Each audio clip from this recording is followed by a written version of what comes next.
All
right, looks like we are live streaming. Hey, Greg, how you doing this evening? I'm doing good, sir. How about yourself? I've been fairly busy working on things around the bee farm, but nothing else. Have you been getting into bees lately, or are we still clustered down up there in Ohio? No, it's just about full on season here. The maples are blooming. The bees are bringing in I think pollen from skunk cabbage and maybe a little crocus, probably some willow, and definitely they're starting to bring and hit the maple trees. So the my wife Susie and the kids have been busy out putting pollen patties on the colonies and treating for mites while the brood is still, kind of very little and not Yeah, really capped over. So we're taking advantage of the season to get everything built up and looking nice. And I'm real excited to be on here with you tonight, Grayson, talking about bees. It's absolutely an honor to be here on your channel to talk with you and your viewers about bees. So I yeah, appreciate you reaching out and inviting me to come on tonight. yeah. I appreciate you for coming on. I think it's gonna be a real fun chat tonight. But speaking of pollen, down here in Alabama, we have pine trees. As like almost in every video, you'll see pine trees everywhere. But that's because that's where we live in the country. But we have a lot of pine trees, so therefore now all of this warm weather, there's just pollen everywhere in the trees, so that the bees are loving it. One thing that is about it is that I've been seeing it everywhere, like on top of the roofs of the hives, on cars, on everywhere. So it's starting to fall down and allergies and all that different stuff. But I like that for the bees. The bees are loving it, taking advantage of that. But Yeah. but the pollen flow is increasing because it's unusual for usually for everybody in this time of year because we're just kind of earlier. Hmm. But it can happen. Mother Nature playing around with us, which that happens every year. It's always different, right? But I You're did get I right. get I did get a chance to go out there and get some mite washes done. I do got a video coming out, but I'll go and share it here whenever I was out there. As many people know that I have some Russians that have been doing fairly good for the past few last 2 years. They've survived nonstop with non-treatments, which is a good breed that I like. But the only thing is, whenever I checked the mites in there, it was just insane. Whenever I only shook a few shakes, there was just so many mites down there, so I got to treat them though. But Yeah. yeah, that's what I'm kind of saying. But they have been doing good with all those mites. I'm impressed that they got free winter with all those mites. I can't count. I tried to show it in the video that I'm gonna post in the next few days, but it wasn't that. The camera angle wasn't that good. But there was about like 20 mites in there, which was a lot. But that's what we're kind What of are your seeing. thoughts on that? What's your? I think we've all been down the maybe a similar road, and we try to see what the bees can do and what we can get by with. And I think sometimes that we might see the bees be able to hang in there for a year, maybe two, and then it seems to all kind of, at least for me, fall apart. Can you talk to us about what's your mental approach with letting your the colony in your yard be exposed to so many mites? And what is there anything you look at to say, okay, now it's time, we got to get in there and do something about it, or are you just letting them just see what happens? So yeah, I think that's a real good topic that we can both discuss. But what I think about it is, because last year, a good thing that some people know, some people don't know, was last year was my first time treating, because the few years before I kept on, I like 3 years maybe, I tried treatment, not not using any chemicals, but it just didn't worked out any good. I lost halves. The only halves that I kept for a few years was those Russians that I was talking about. But any ever like Italian, they didn't do good. It could have been something different, maybe low on stores or honey, but I think the most part was the varroa mite, and I've been doing some, so let's just say, some kind of different like experiments. This is one thing interesting that I've been finding. So I had this strong, healthy hive in, let's just say, around fall, and then I just didn't treat it because I was gonna see what happened, because I just wanted to see what's gonna happen. But then whenever I didn't treat them, whenever now I'm here in spring, now they're just on free frames, because in fall they were packed in a hole deep. So now it's just experimenting. Whenever you have a high mite count, it just flops down. So I think that's an interesting thing that I was doing. I was just doing kind of like an experiment, see what they do, what are they going to do about it.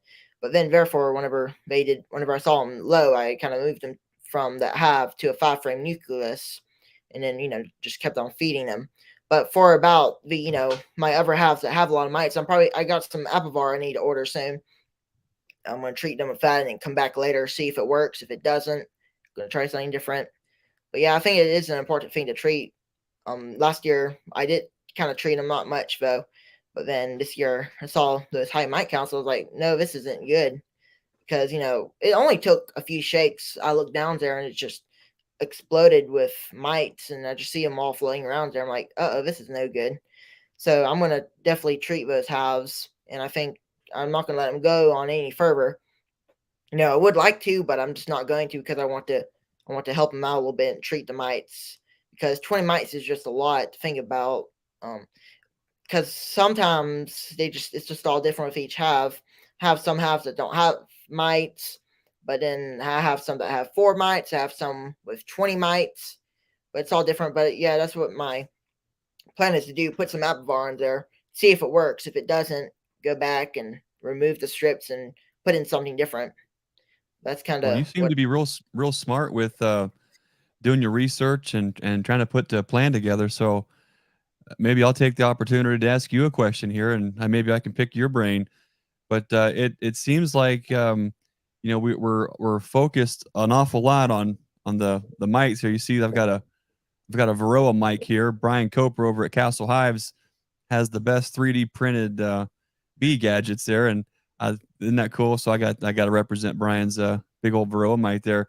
It's a good reminder too, because I think we all have a little different relationship with the impact that we feel mites are making on our colony, and more important than the mites, the viral load. So my question to you, Grayson, is I think we've seen colonies that can have tremendous mite counts, but they seem healthy, and we can also have some colonies that seem like they have very few mites and they seem unhealthy. I've Yeah, got a theory I wanted to run by you and see what you think.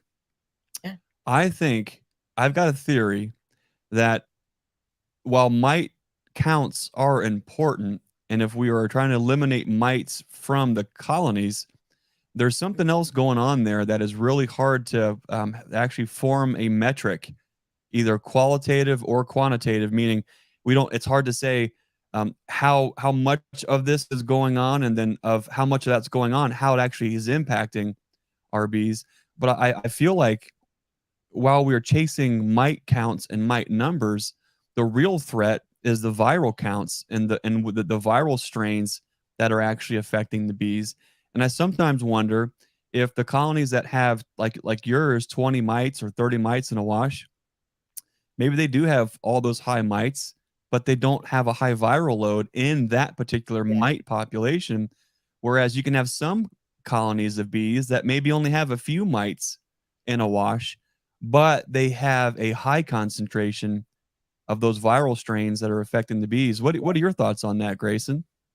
Yeah, I've heard the same exact thing now. What I will say is I've said in some of my videos that it's not really the mites that kill, your bees. It's just the viruses within them that do that. So whenever you're looking into that, because I've heard that theory a lot of times, and I think it's true that because a lot of times whenever you're going into hives and you find a low mite count, you think your mites are all good, that your bees are good, they don't have a much big mite count, but then if they do, once if they have a lot of that virus in them and they die, so therefore you got to kind of watch out for that. But then whenever you have a lot of mites like I did, I had like 15 mites. That might mean that could mean that they have a bad virus in them, but that also could mean that they don't. So yeah, I've heard that, and I also do really think about it because it's something to really really dig into and kind of learn about.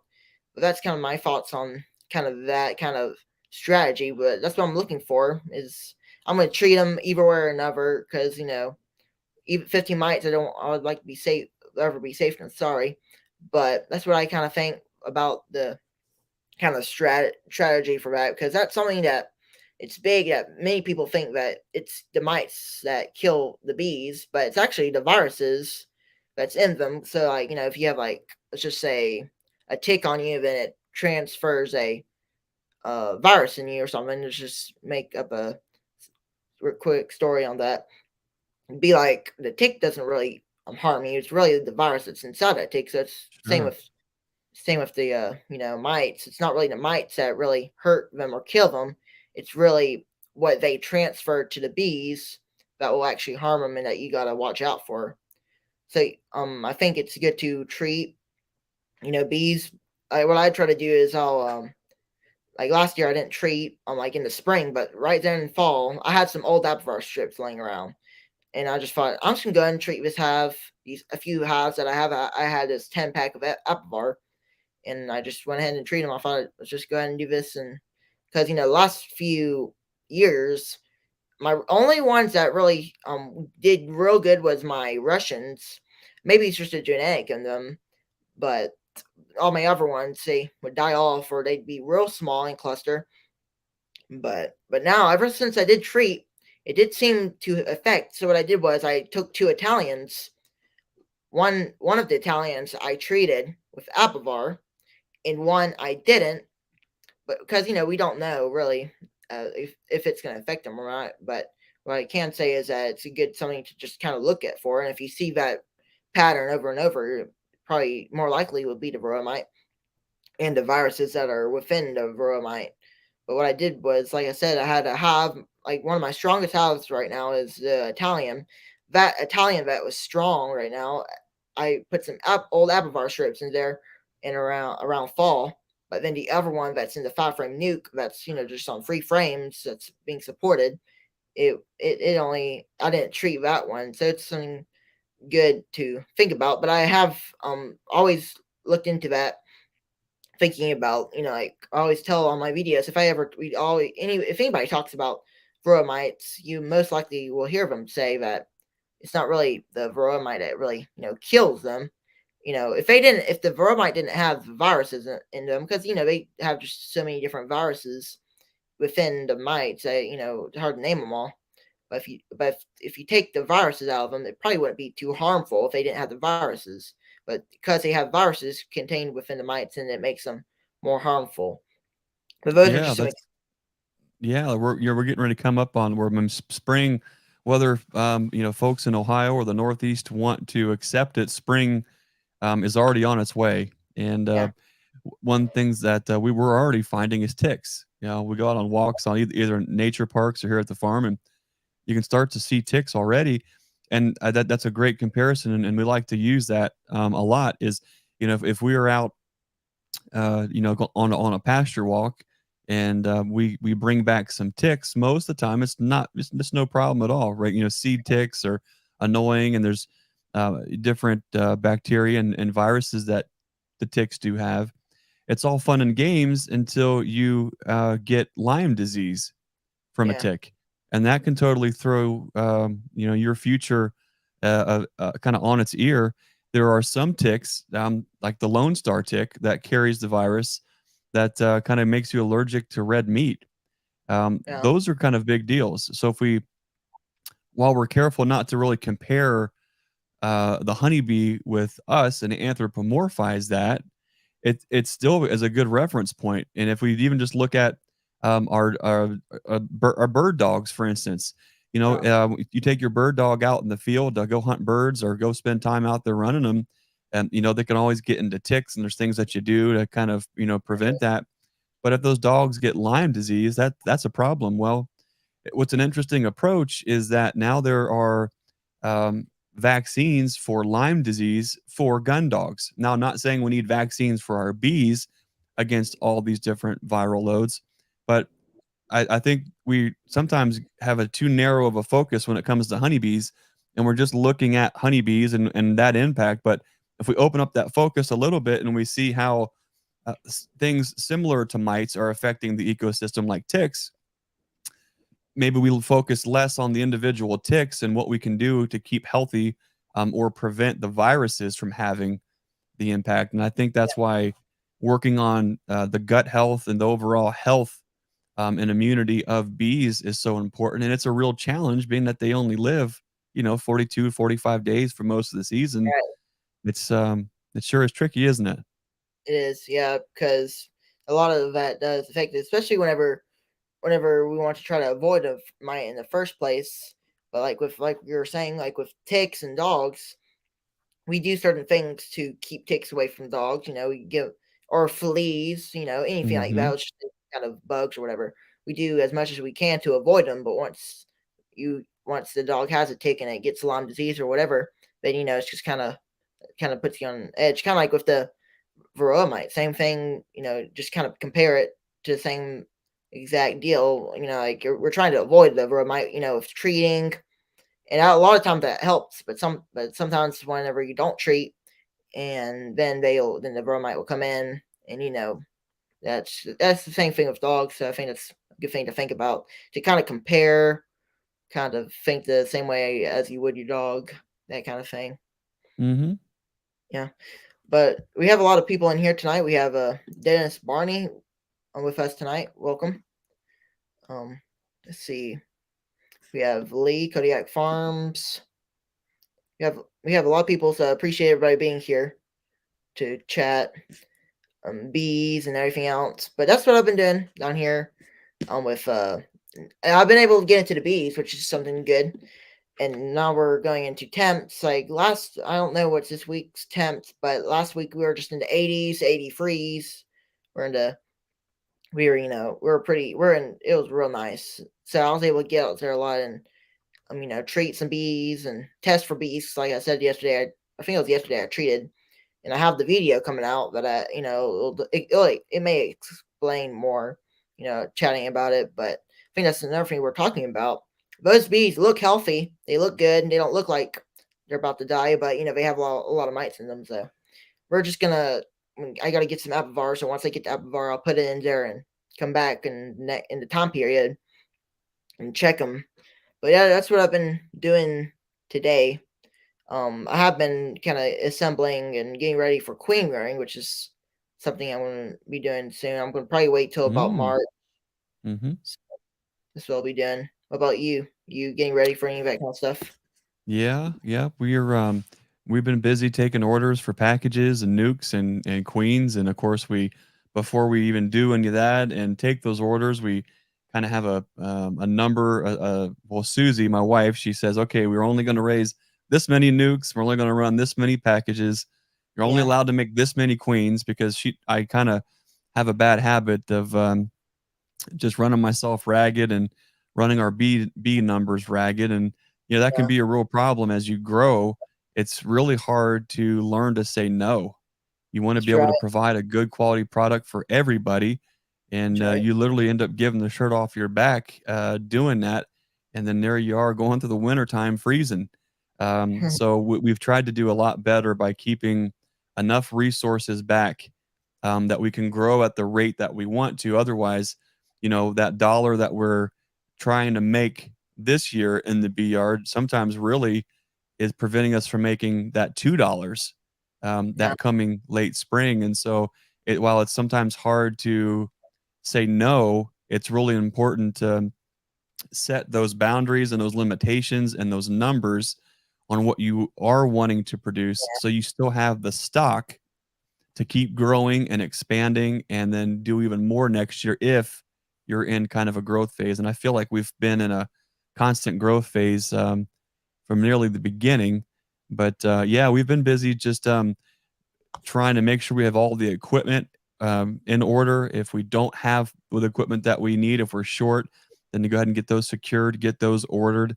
But it's getting to be that time of the year where if you don't already have your bees ordered for the spring, and if you don't have your equipment lined up, you might find yourself caught by the short hairs.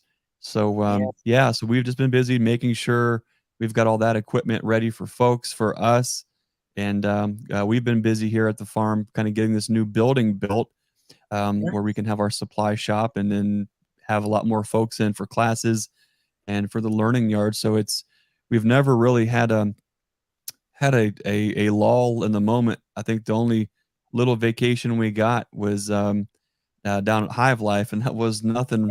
That was no vacation. That was a lot of work to get ready and to get down there and all yeah. that. So, but That's right. it's that time of year. Hmm. Right.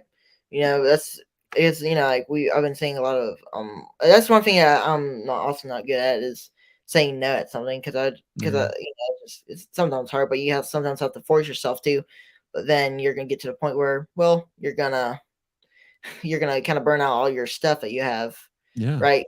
So like because I only have like 5 hives. If I were to go, full mode and try to raise 200 queens, in fact, that would just kind of I don't really want to do that. And then if I do that and it gets acceptable and I have all those queens, I don't know what to do with all those queens. And so it's good just to limit your yeah, your and stuff. But I am going to be raising queens this year. I got some of my stuff and like queen cells, all these different things, and I got a few more things to order. But then after that, I'll be ready. That's one thing that I was talking about last week. A lot more like time period. It's kind of hard to decide when to start grafting because a lot of I think this happens to me, happens to everybody. It's hard to like because right now we're having this warm weather. It's hard to say we're gonna wait till this time period when we're gonna do this. But I'm trying yeah, to. That's what I'm doing right now. I'm just kind of waiting just a little bit longer. Um, may go ahead and graft some, but I don't have everything that I need ready. So if I don't have anything, I don't have. If I don't have everything I have, I'm just gonna wait. And once I have all my stuff and I know, okay, I have this, have all my equipment, then I'm gonna say, okay, now I can start grafting and have to start to go with it. But like I said, a lot of things, even though because I'm still kind of figuring it out a lot, because I did a recent video on like incubator setups, that kind of thing. I'm using an old chicken incubator for that. I'm gonna yeah. see That how works it works good. because that's one thing that I kind of find real interesting is that you don't have to buy anything that looks pretty. I know because online you have so many ex- Yeah. incubators for chickens or maybe even queen bee Hmm. incubators that may work wonderful and maybe so much more easier. But if you have something that will do you good and will work for your setup, then you could go with that.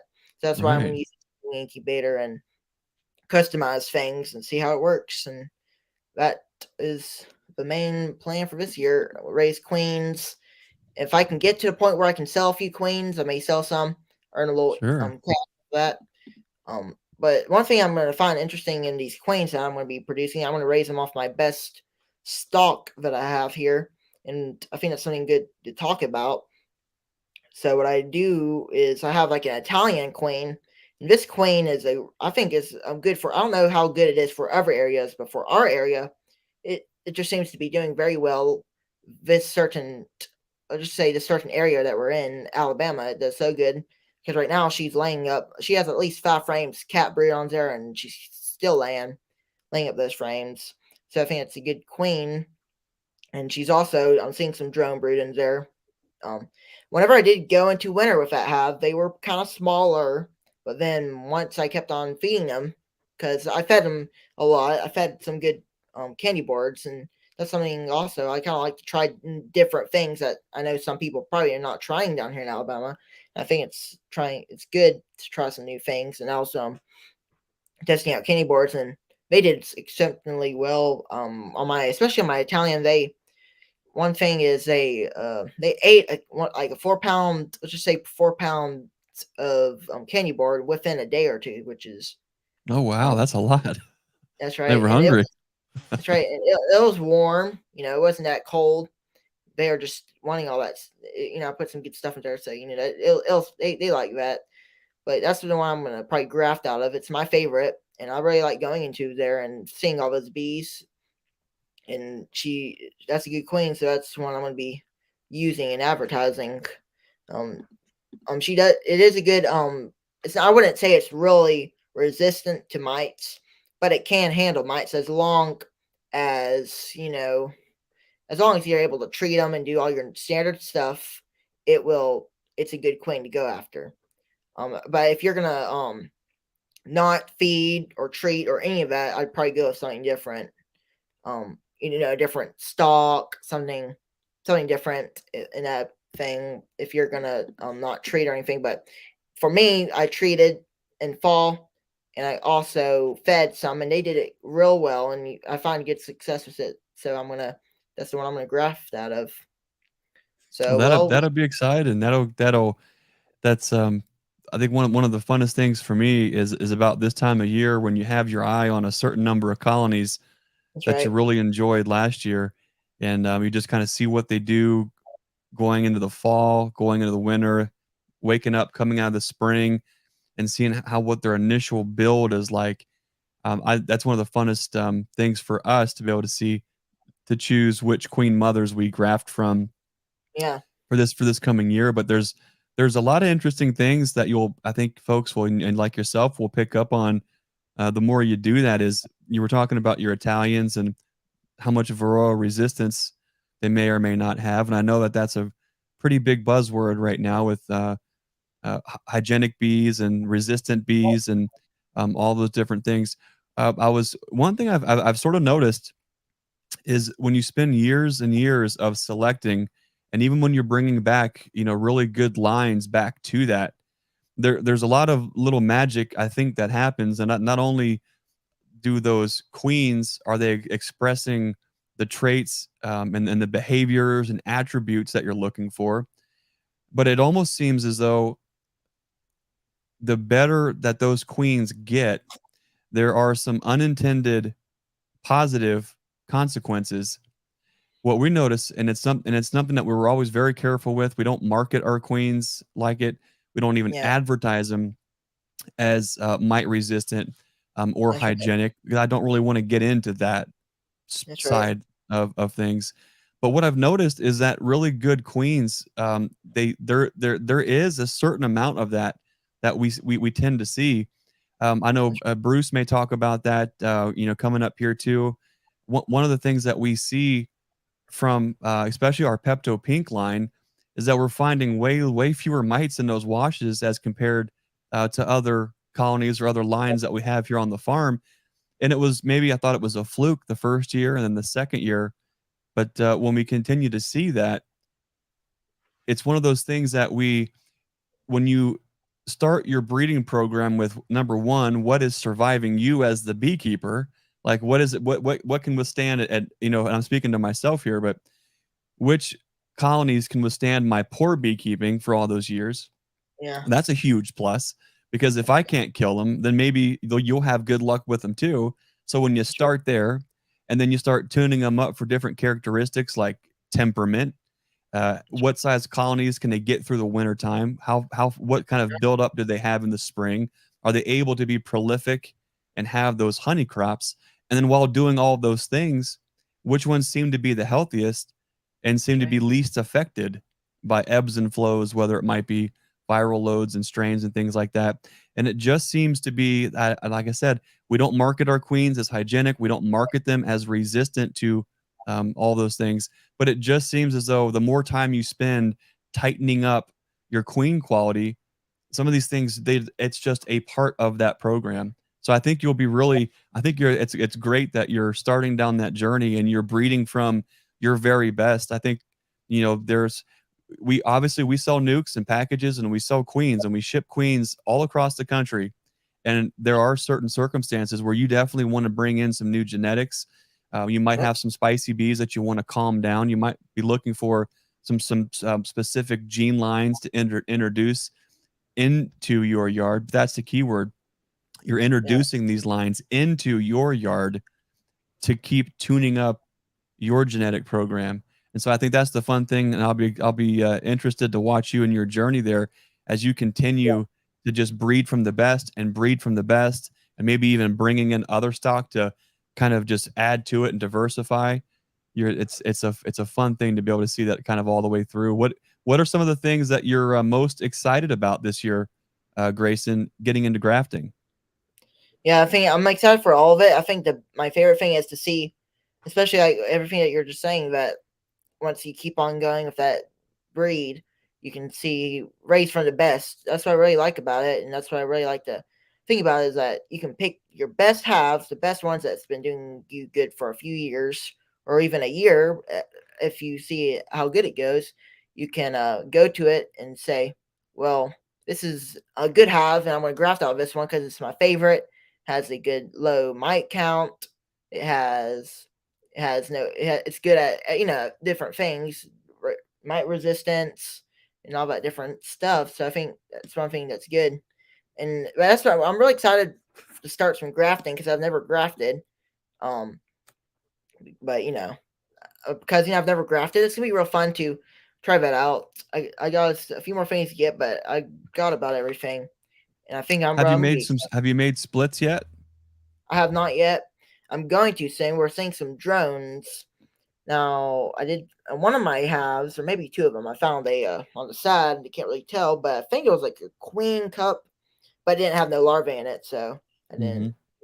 at the time being. But I'm definitely looking at them, paying real attention, especially to my stronger halves, because I've been seeing a lot of people getting splits lately, and and like swarming, and I think that's another good topic. And I was talking about it last week, and about swarming. We're seeing all this early swarming, especially down here in the south. I don't know about you guys up in the northern states, but for us down here, we're seeing a lot of like Louisiana, Mississippi, and all those different states down here. We're seeing a lot of swarming, and we're gonna set out some swarm traps here soon because we've just been seeing it a lot. I've been seeing it on YouTube channels, Instagram, Facebook, all these different online social medias. I've been seeing people catching swarms down in Alabama and Louisiana and all those different states. So that we're kind of paying attention on swarming, but I have not done any splits yet. This year I'm going to though.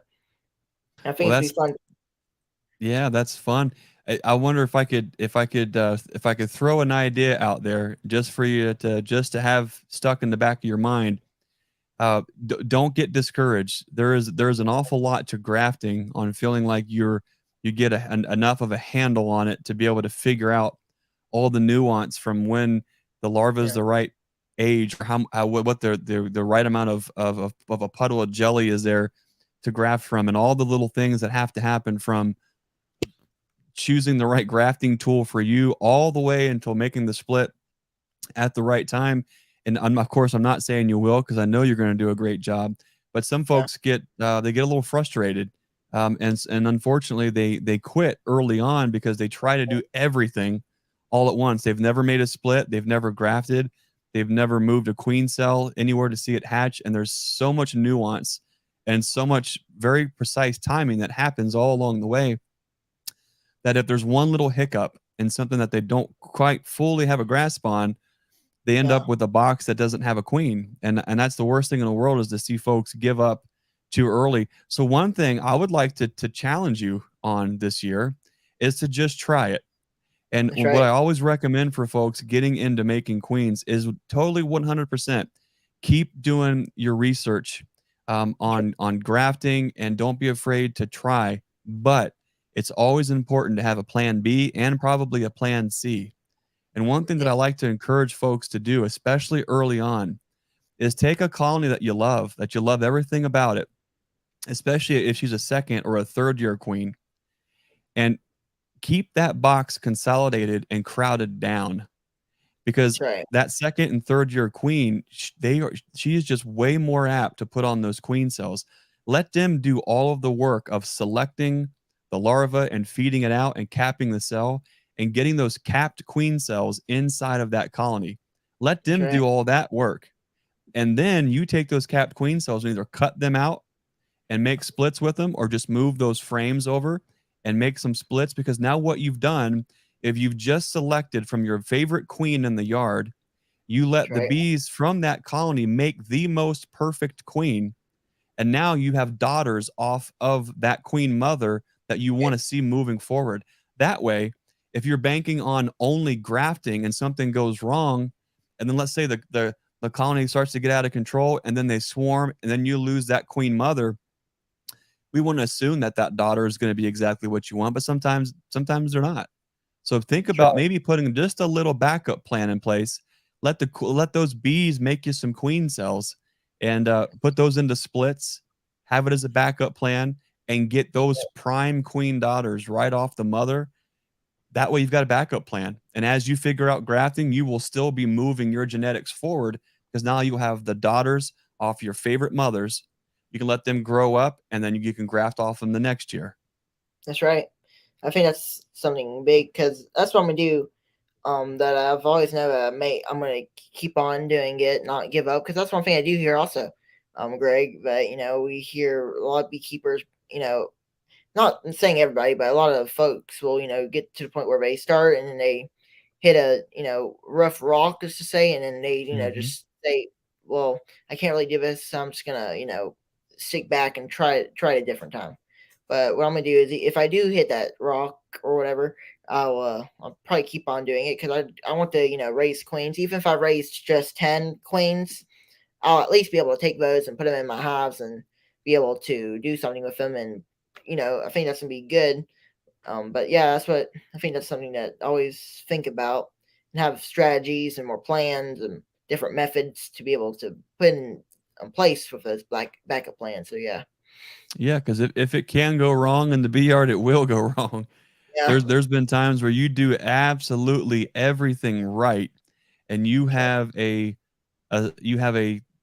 depending on your self starter, self finisher situation, you might be in a situation where those bees just capped off, on on a grafting frame. Let's say you have 45 cells and you get lucky and you get 100% take, and you have 45 capped queens inside of that box, and they just capped it, right? And yeah, then something happens, and you're a day and a half late getting in there to pulling those cap cells out and putting an incubator.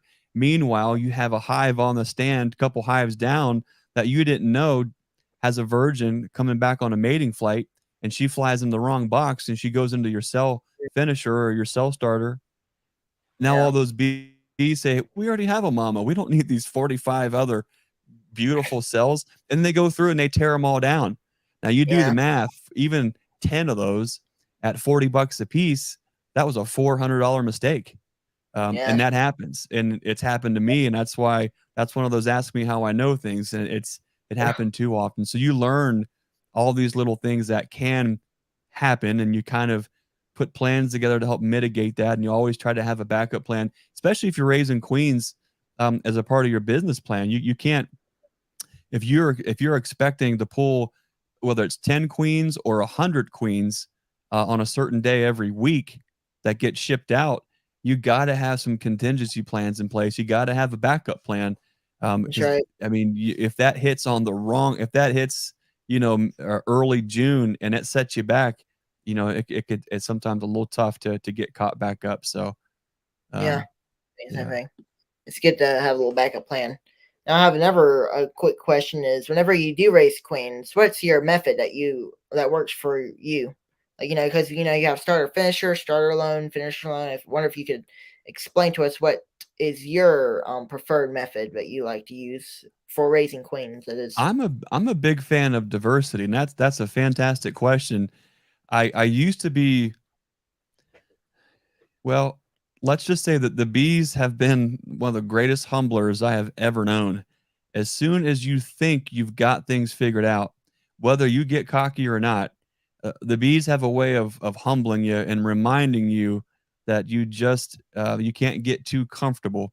When you get too comfortable, you get too complacent. You start That's making right. mistakes, and then next thing you know, you're just for every step forward, you're 4 or 5 steps backwards. So I've always kind of been a big fan of diversity in my approach. And early on, we really kind of did things a lot different than we do now, and it worked when we were smaller scale and we needed 5 to 10 queens a week. We really did things a lot different up until when we needed more than 20 or 30 queens a week. Then we've kind of changed our plans and our approach. But one of the things that I really loved to do was take a very strong 5 frame deep, or even a colony in double 5 frame deeps that were just jamming and we're just on that verge of swarming. And Yeah. on a colony that I love, and on a queen mother that I love, I would just pull that queen and maybe 1 frame of resources and the bees that were on it, and just put her into a little tiny nuke. And I would and then but just could move them just a couple boxes over, and then that entire colony is now queenless from the genetic line that I wanted, and I would let them make all the queen cells in the world. That's right. And then I would cut those queen cells out, whether it was on plastic or wax. I would cut those out, and then I would drop those into. At that time, we were using 5 frame boxes, kind of divided in half, or 8 frame boxes divided into three. A lot of folks refer to them as queen castles, and we Yeah. would make our splits into those queen castles. Real simple, just a frame of food, a frame of sealed brood, and maybe a little bit of partial open brood, not eggs, but just a little bit older where they really can't make a queen from, just to have the nurse bees kind of clinging onto those frames. And then we would Yeah. drop those queen cells, those capped queen cells that the other colony made. We would just drop them right in place, and Yeah. we just could make tons and tons of queens that way. And it Yeah. worked out really great when we were making up all of our nukes. We let the bees do all the work and make the most beautiful queens. I will still argue whether I'm right or wrong with anybody, but I really feel that the bees, when they make swarm cells, the queens off those swarm cells are just the best queens. It's just they've got the timing figured out, they've got the nutrition figured out, and they always just made some of the most beautiful queens that we ever did see. But then Yeah. as your operation grows, you have to kind of adapt so that you can make X amount of queens per week or per month or per season. And as we kind of develop that too, just a real big fan of using a single colony that might be in doubles. Bob Benny, you guys all know how he raises queens. When Bob and I were down visiting Chris Warner, I had seen that technique first used by Chris Warner down there, and it just resonated. It just made a lot of sense because we can use the same type or the same colony and configuration to be both the starter and the finisher, Yeah. and it just made a lot of sense using that double screen board. But it's one of those things also where you have to be mindful that there are nuance to everything. While that is a fantastic approach, the later in the year we get, the less successful that approach was. And a lot of folks who have been following our channel, they've kind of followed the story of the storms that came through and really hit us pretty good, knocking over just a bunch of colonies. And it was getting late in the year, and I'll just share the story quickly, Grayson. But at the end of last year, I was done. I didn't need to make any more queens. We were already really squared away for the number of colonies that we needed to go into the wintertime. But you hear that voice on the inside that's pulling at your heartstrings, and when God puts that on you to do another round of grafts, and I'm thinking, what? No, it's too late in the year. I don't need them. Why would I go through this extra effort and aggravation to do it? And then you just hear it again. That's it, graft one more round, and then you just obey. And I did. So we grafted one more round, and as I'm getting these grafts ready to go put out into the starter, um, it was on my heart to put those in a different colony altogether. And I felt like God was telling me to put those queens or those grafts into our horizontal hive, our lighthouse hive. And that was just, it's a great colony and I love it. And there's so many things that I thought you could do with it. But then when I those grafts in that colony, I had no idea what was about to happen. But those storms came through and just knocked everything on its ear, including the yard where our cell starter was. Now, had I put Yeah. those grafts into that cell starter, that would have been bad news. But everything around that lighthouse hive got hit by the storm and they got rained on, and it was bad news. But that lighthouse stood strong and it stood tall. And inside of there were all those grafts. And Yeah. late in the year, they had a very tremendous success rate. And I wasn't expecting that at all. I wasn't anticipating that at all.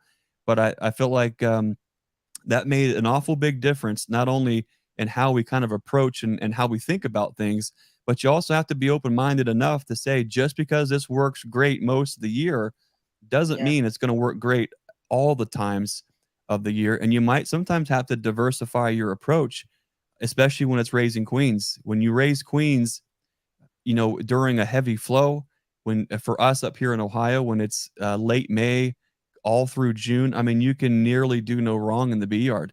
Your take rates are just really, really high. Everything is going great, but as soon as you get a little bit of a dry spell or a little bit of a dearth, or the temperatures get really hot, those Yeah. starters act differently.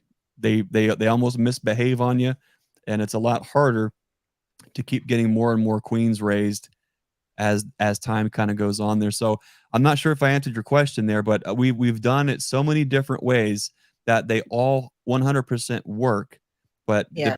figuring out which is best for you depends on you spending time to realize what is my scale that I'm Yeah. working, and how many queens do I need? What are my goals, and what is this context? Am I making these queens for me? Am I making these queens for customers? What is the design? What is the designated purpose of those queens? And then you can really put a plan together really easy on, okay, am I just going to go through my colonies and just have a shaker box and shake a bunch of nurse bees out, and then just start a couple starters just with cells and fresh nurse bees? So there's a lot of different ways you can go about doing it for sure. Yeah. I think there's many different ways to do that kind of stuff. But just I'm gonna try some different kind of methods. All this, there's so many different things you can do that, and be able to do it successfully. But I think I'm gonna go with the starter finisher, or the starter alone to finisher alone, separate house. That's what I'm gonna try to do. I'm Hmm. not gonna I'm gonna see how it works, and if it works for me, I'm gonna keep on doing it. If it doesn't, then I'll go to starter slash finisher, the easy method. But because there's so many different ways. I think it's just whatever works for you, depending on how many how many whatever have how many say how many you want to sell, or how many queens you need, because some are better than others, and according to what you need and according to what's good for you. I think that's the most important thing about it, though. Yeah, But there's math. There's really smart people when it comes to bees, and they can tell you how many nurse bees you need, or how many bees in general you need in a colony working together per queen cell. I don't know what that number is. You have a yeah, you have a way of figuring it out real quick as you kind of get started. But one thing we kind of start a little bit more conservatively uh, early on in the year, where we might not be trying to graft all 45 per frame. We might start off with 25 or 30 with just one frame in our setup. And for the most part, we're using uh, queenless starters, queen right finishers, just by flipping the boxes between that double screen board. And most of the time, they're on all 25 or 30 in that first shot. We're golden, and we can go up to 45. And then sometimes if the flow is on and everything is just rocking and rolling, we can put two frames of 30 pretty easily in there, and sometimes two frames of 45 even. yeah, Not too often can we get 90 off of the same um, queenless um, starter and queen right finisher, but sometimes we can. But yeah, we've got several all at like this year, for instance, we'll graft probably right around 200 queens a week, and we'll make sure that we've got several starters ready, and we'll keep them freshened up because they Yeah. do get a little tired. It seems like running the same.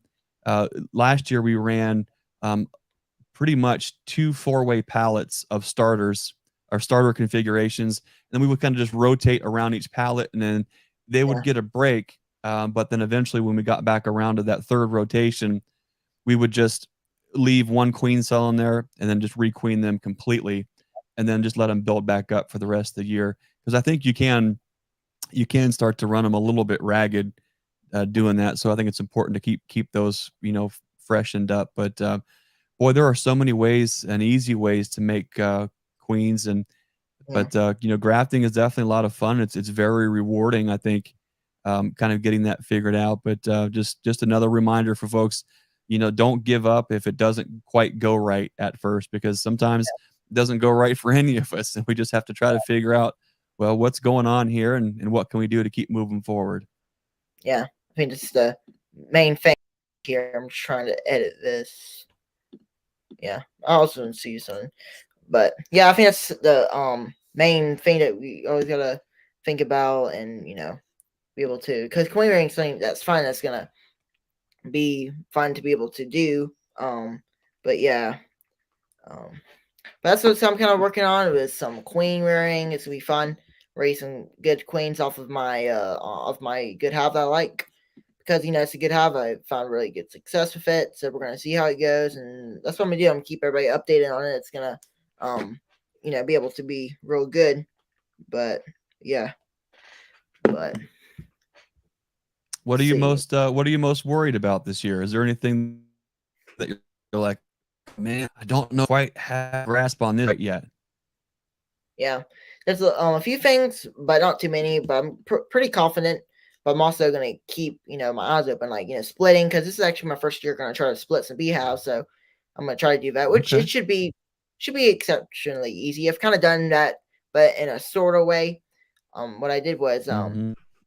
kind of, I was moving beehives, had to take them all apart, and somehow I left the queen. So what I did was I take the full hive that I was moving over to a different stand, but then I just put a bottom board, top, a box, and a top for all the foragers to come back. Maybe they'll do something, maybe they won't. But then somehow I left a queen, or I guess I left a queen on the bottom board of that hive, because I used the same bottom board for that hive. But then it just they just kind of, there wasn't much bees in there, but then she started laying up, and then more brood came, and then they made it through winter, and it was a real late one. It was like around July, maybe even September, August.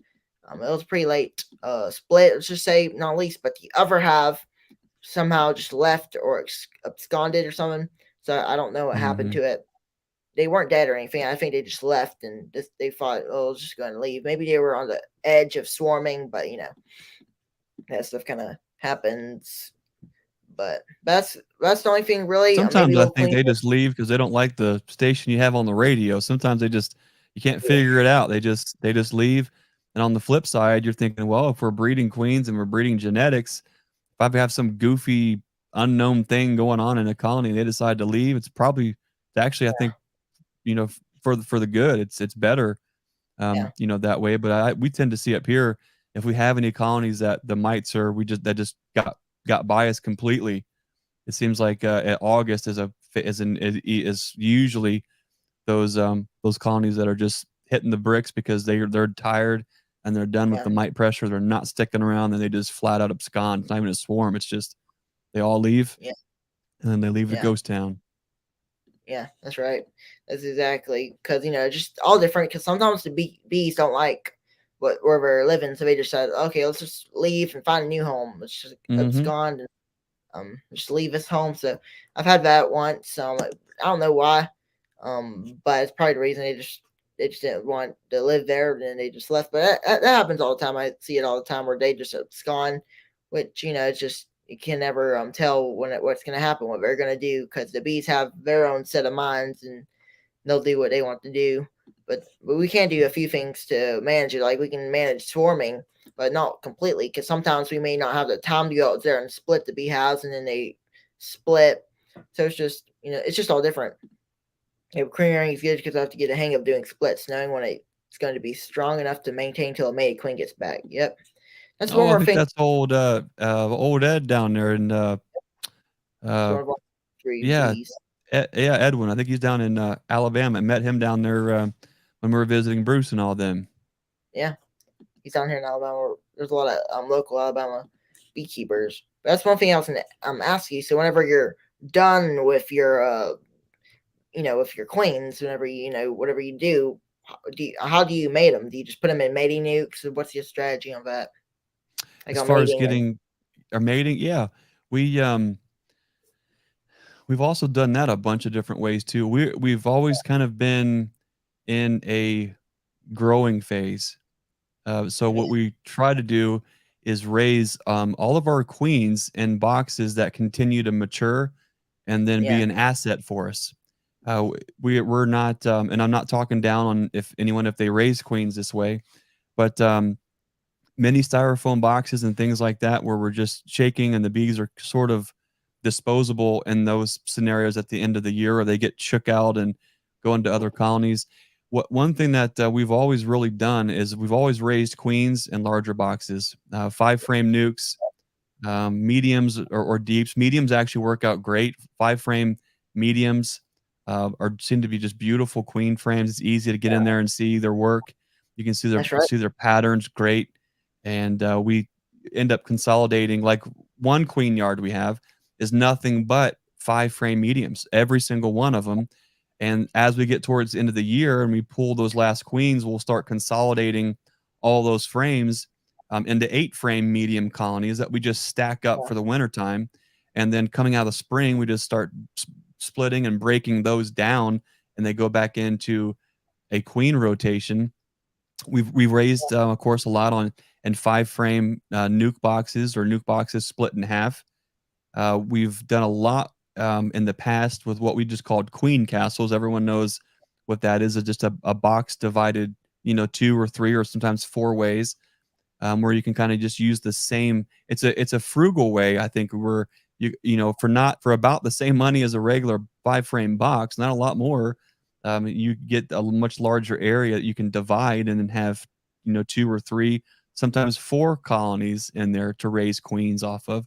And I really like that approach. When Bob and I were down visiting Chris Warner, that's right. we got to see that method that the Warners use, and we have switched to that completely on probably 80% of the queens that we raise.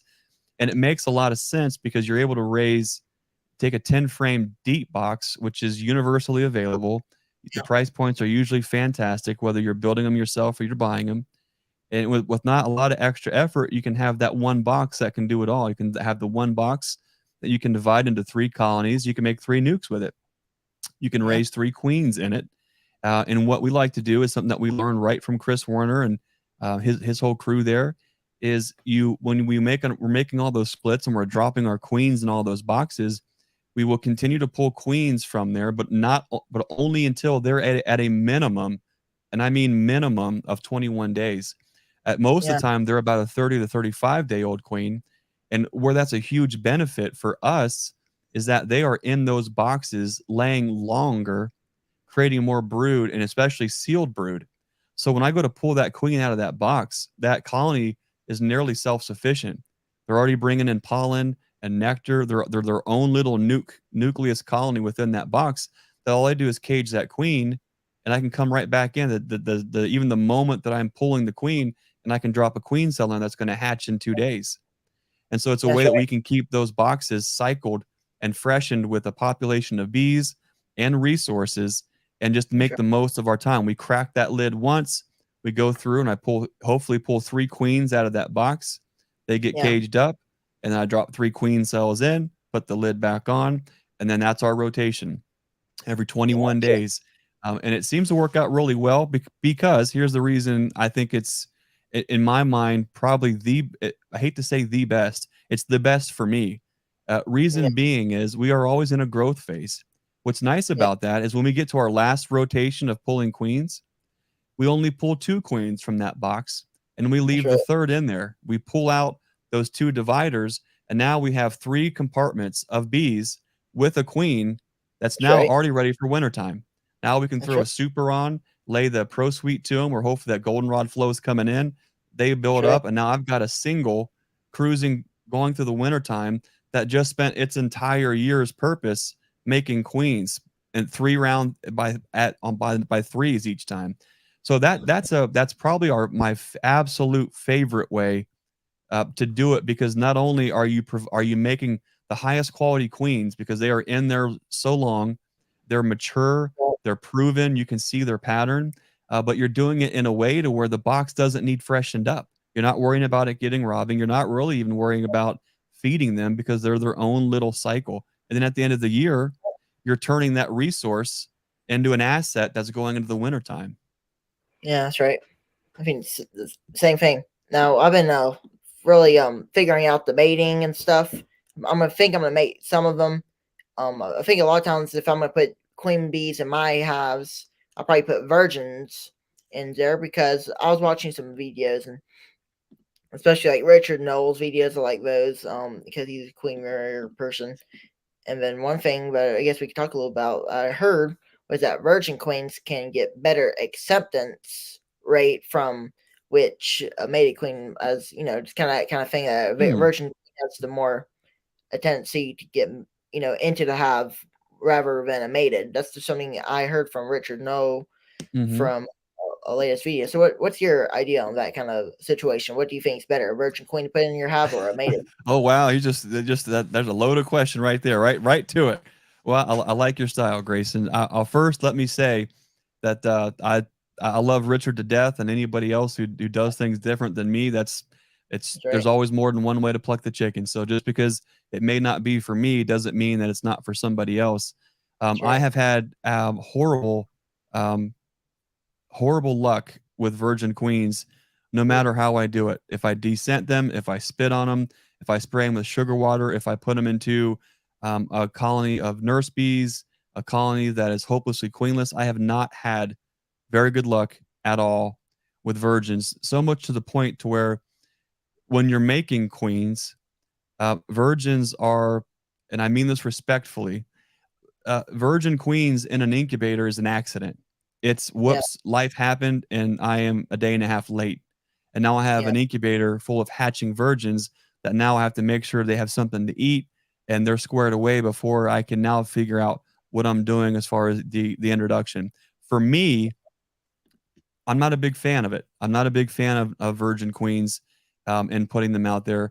There maybe is some benefits uh, if you were experiencing a lot of mortality with virgins after the first 2 days of them hatching in a colony, then That's maybe right. you could improve that and let that mortality happen in an incubator. But it actually got so bad last year and the year before was just so busy that there would be some. There would be some days where it just something on the farm happened, or I was traveling, or I was away, and I was 12 hours away, and I they hatched. And now what do we do? Well, let's try to figure this out.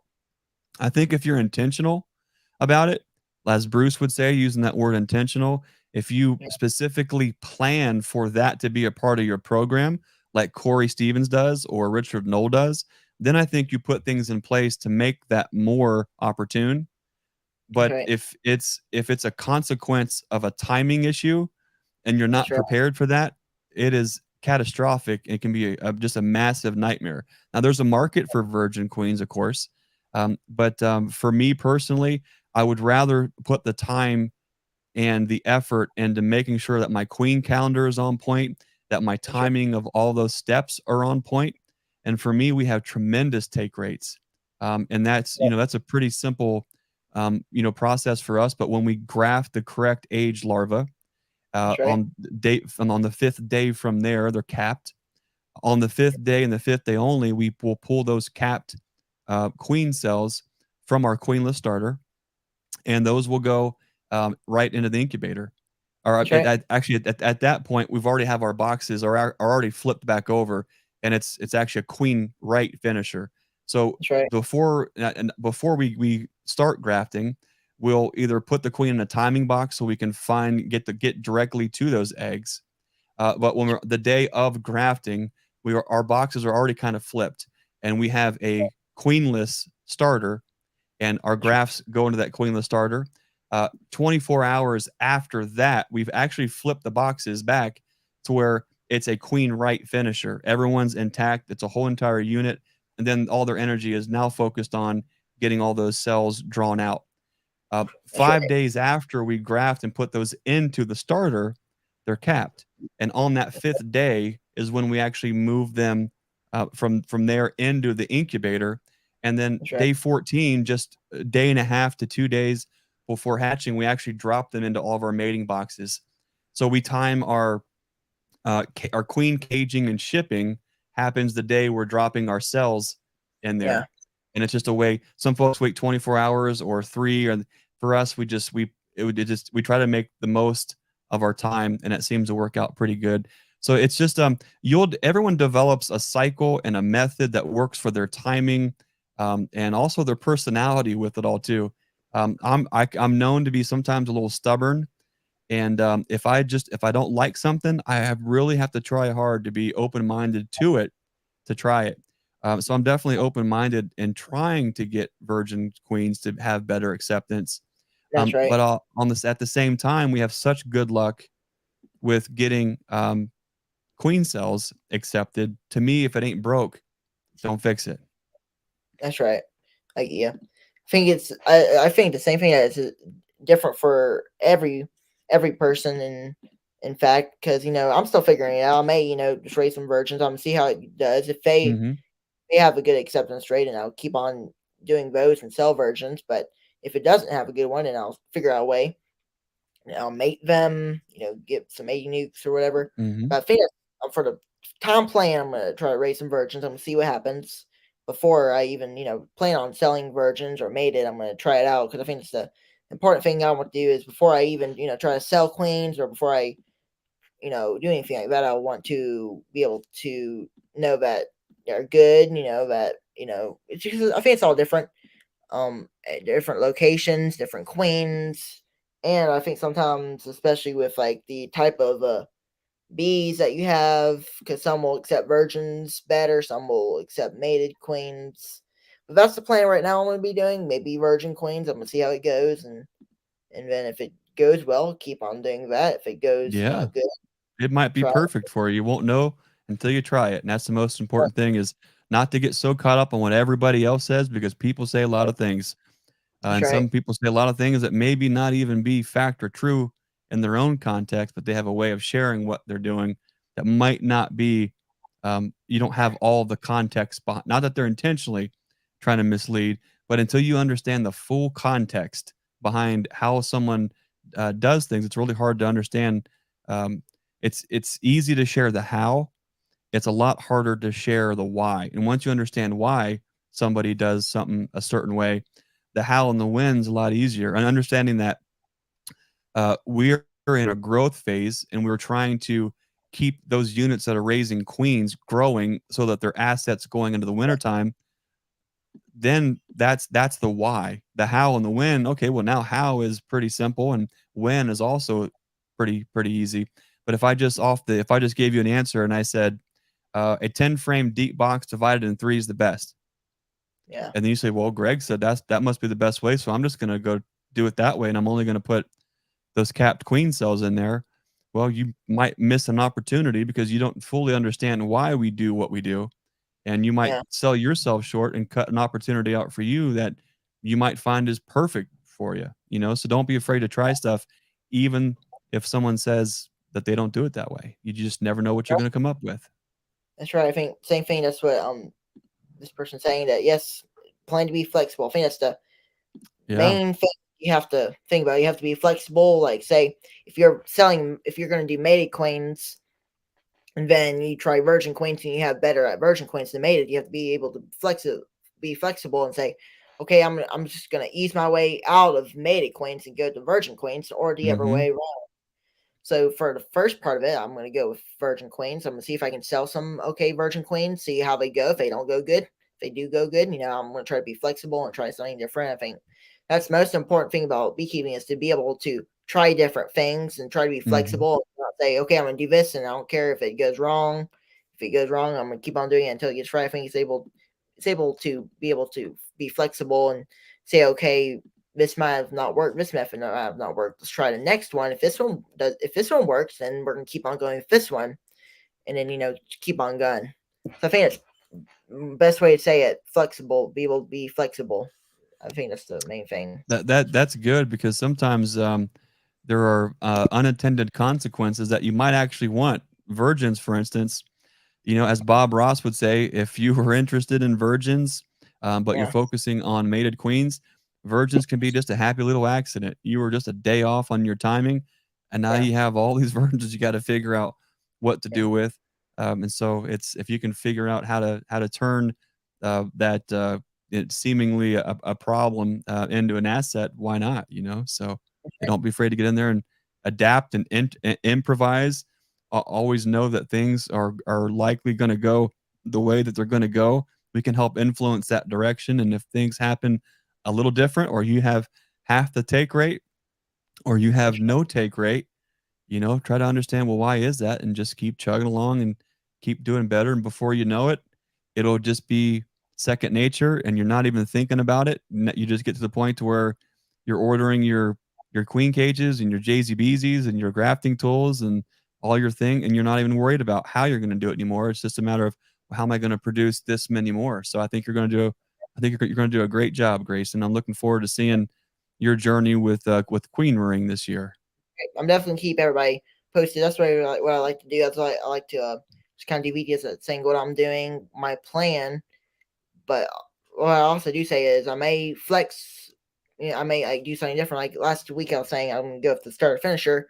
One thing I do want to say is that I can't say for sure, but I'm gonna go with that method. I may have to move around and go to actually a different method. So I think that's one thing that's important and good to be able to be flexible, so you can adapt to different things. So I'm Mhm. gonna start some virgin queens, but my initial plan will be is to have those virgins in the incubator. I have queen cells all around them. Make sure if they do hatch, but before they even hatch, I'll probably list them on market or locally pick up or whatever. But I think that's the main thing. I'm gonna go out with small amount of virgin queens. I'll go with just like a handful of queens, and then if they go well, then I'll just raise a few more and keep on growing and developing smallly. I think that's the main thing. But yeah, I'm like really excited to do that. I think it's gonna be a good year to do some different things, try some different things out, and I'll definitely keep everybody on the YouTube channel, different things posted on that. So I think it's gonna be something good to try and do it. And because I know there's a lot of different beekeepers who are trying queen rearing as myself, so it's gonna be interesting to see that play out. And because especially I think the best thing about raising queens is you can at some point whenever one of you like whether it be me, you, or anybody else can find a good queen that's like we're having Richard Null there. We have Corey Stevens playing out and doing the VSH queens and finding out how it works and what's the resistance to mites and that kind of thing. So I think it's good to more people to start queen rearing. So I think that's the most exciting thing about it is to have more people trying out raising queens, such as myself. So it's gonna be a real fun year, and I can't wait to do it. So I guess we covered about everything for tonight. I appreciate everybody being here. I appreciate you, Greg, coming on for a little bit, chatting bees and everything else. And it was a fun night. Next week we're planning to have on Seth Hill from Bob Inney's what Bob Inney's Blue Ridge Hunting Company. So that's gonna be fun. We're gonna plan to have him on next week. So that's gonna be good because we've had Bob Benny on here before. That was a fun chat a while back. I know so many people liked it, so that's gonna be fun to have him on next week and continuously. So I guess other than that, thanks everybody for watching. Please click the like button, whatever. Supporting the channel, I appreciate it. And thanks, Greg, for coming on. We'll see you later. Thanks. See you, Grayson.